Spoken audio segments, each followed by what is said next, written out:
over the nations and over the kingdoms, to root out and to pull down, to destroy and to throw down, to build and to plant.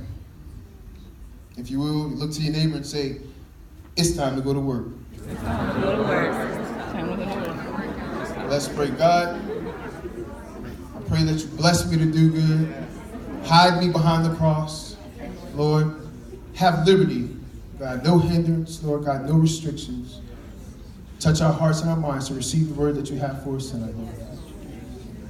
And God, give the congregation mercy upon me. In your name I pray. In Jesus' name, amen.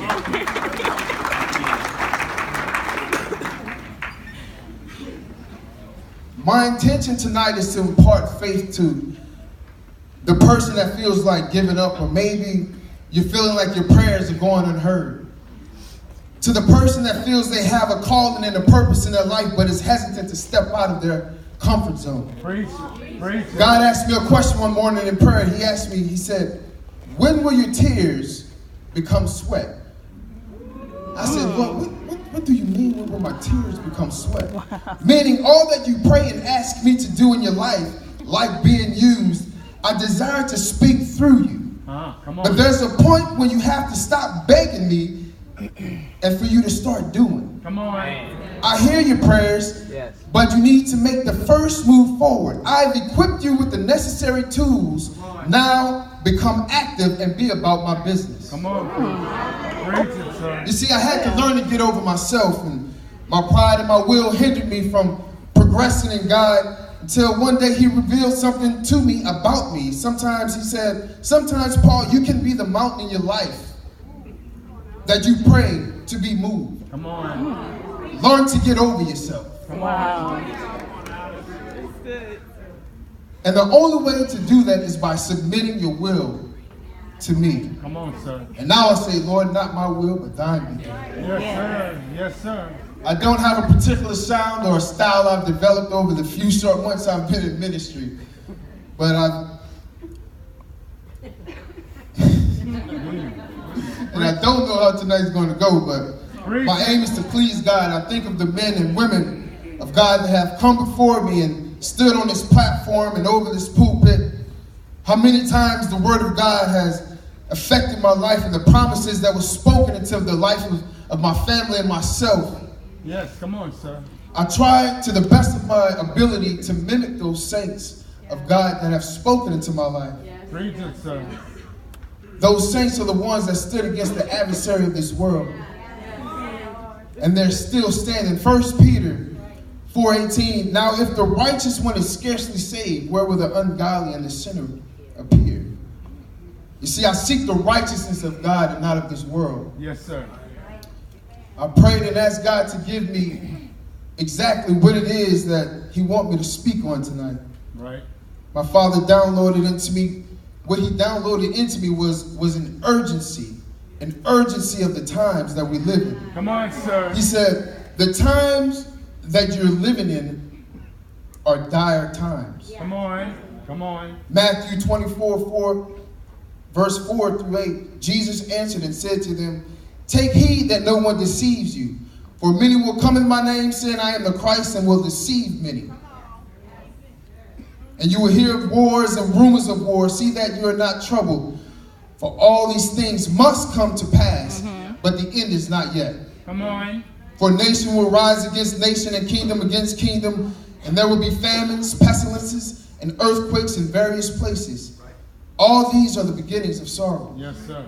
You see, I could turn on the news, and on most news networks, you'll hear about disasters or killings or war threats. And even war in some places are being broadcasted. Right. I've come to the conclusion that this is not the time to be nonchalant, lazy, or apathetic about the works of heaven. Yes. You and I have been commissioned to spread the gospel, and if that's what it takes to please God and to solidify my reservation in heaven, then so be it. Yes, amen. We have one shot at it, and it's imperative that we don't miss. That's right. We have one shot at this. That's good. Preach it, sir. And it's important that we don't miss. Preach it, sir. It's good. According to the Christian advocacy group, 1 in 12 Christians today experience high persecution. Come on. High persecutions for their faith. Right. Nearly 215 million Christians face high persecution, with 100 million of those living in Asia. Right. The Center for the Study of Global Christianity, that's an academic research center that monitors worldwide demographic trends in the Christian community. They estimate that between the years of 2005 and 2015, Christians were martyred, and that's an average of 90,000 Christians Wow. a year Amen. being killed for what they believe in. Amen. I can imagine those Christians in their homes or in their churches. I mean, we hear about it in the news, and people just run up and they execute. These Christians are being martyred for what they believe in. Right. There's many people being killed and losing loved ones for their unwavering love of God, and I commend those saints, but I'm here to say it doesn't always take a religious extremist holding a gun to your head or a machete to your neck to scare you into denouncing Christ by using the tactic of fear. Right. Come on. Satan has many scare or persuasion tactics Yes. to deceitfully persuade God's people that the narrow road to heaven is impossible. Come on. He's clever, and I give no glory to him. I give no glory to him. No. Yes. But if you allow him, Yes. he can make your life seem like you're in a safe place, and that it's okay to disarm yourself. Personal. You'll then find yourself getting comfortably complacent. Yes. And before it, the very wick on your candlestick has waxed cold. Personal. Come on. I'm telling y'all this because I was one that backslid and turned his back on God. Come on, sir. I've allowed the enemy into my camp, and he blew out my light. Come on. The same light that was supposed to help and guide other saints to Christ. I was so willfully deceived. That's good, sir. Willfully deceived. Right. You see, I've experienced the presence of God. I was raised in this. But there was a point in my life I wanted to do it CP's way. Right. Come on. I was so willfully deceived. And though I've experienced the beautiful presence of God, I still thought I was safe in my sin. Come on. According to the world, you see, I had it all. And I was in need of nothing but a drink to wash down the filth that was coming out of my mouth. Come on. The same mouth that praised God was the same mouth that was praising the ways of this world. Come on. I remember going to a bar after work one day with a buddy, and we're sitting there and we're getting a couple drinks. But after those drinks, I suddenly felt the presence of God. Come on, sir. And I actually had to turn around to make sure that no one was behind me. I felt his presence so strong. It was so overwhelming. And it brought me back to the sweet presence of God, like that I needed to get back to him. Hebrews 13:5 reads, "Let your conduct be without covetousness, be content with such things as you have. For he himself said, I will never leave you nor forsake you." That's it. I've read that passage before, but it wasn't until I've actually experienced the presence of God in an environment I thought he didn't dwell in to make me see that he holds true to his promises. Come on. Come on. You see, even in my sin, he never left me. Right.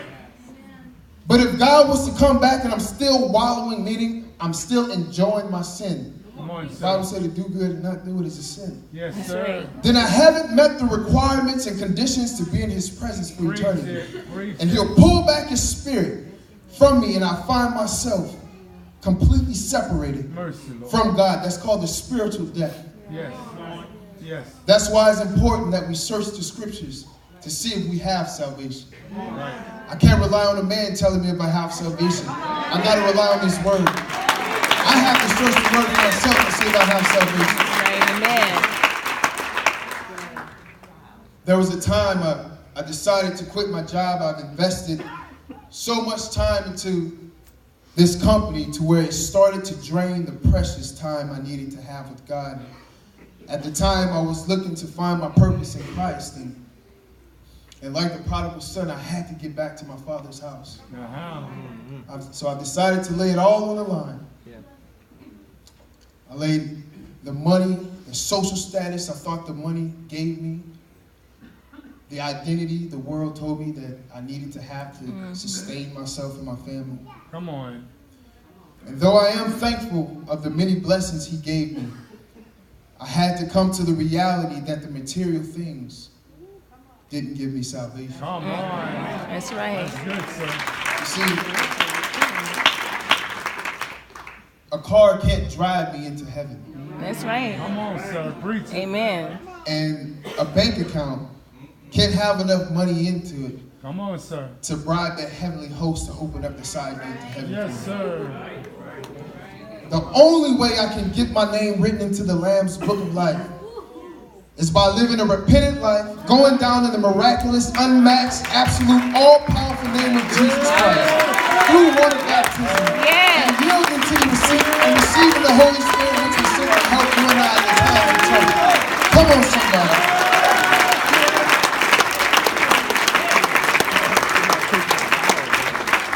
There were times I tried fighting the forces of darkness on my own. And my willpower, I ended up falling even further. But when I tap into the power of God, every demon in hell trembles. Hell can't hold you back. Right? You learn how to tap into the vein of God, hell cannot hold you back. Yes, sir. 1 John 4:4, ye are of God, little children, and have overcome them, because greater is he that is in you than he that is in the world. Yeah. You see, you can't go through a situation in life, a trials and tribulation, and not think of Job. You know, if Job was to come back and he see what you're going through, he'd be like, man, no. Come on, man. That's real. But I think of Job and how he must have been feeling with all that God allowed to happen to him happen. Right. His friends didn't give him, the answers he needed, and on several occasions, Job requested an audience with God. Right. But sir. it didn't go as he thought it would go. Yes, sir.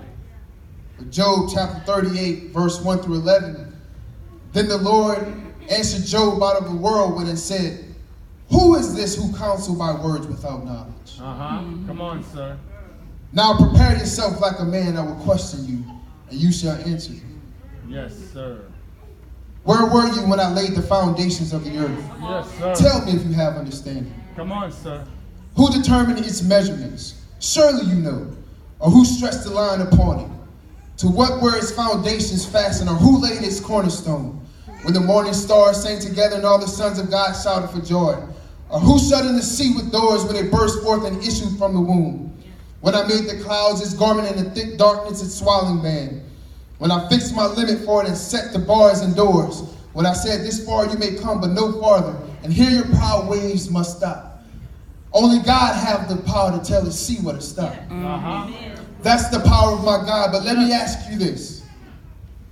Why do we still allow ourselves to believe the lies of the enemy? Come on, sir. Is it that hard to tap into the vein of God?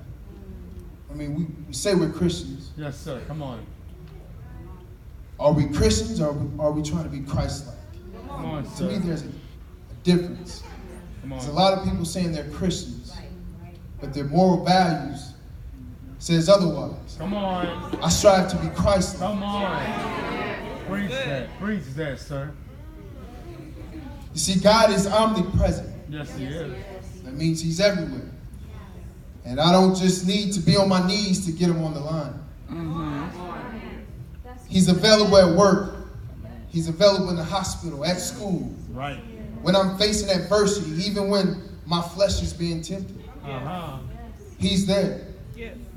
1 Corinthians 10:13, no temptation has overtaken you except such as is common to man, but God is faithful. Yes. Who will not allow you to be tempted beyond what you are able, but with temptation will also make the way of escape. That way you may be able to bear it. You see, there were times my flesh would be tempted and I would want to go get a drink. And my willpower, like I said, would always let me down. And I said, God, you say you always make a way of escape. So I'm expecting Michael to come down and don't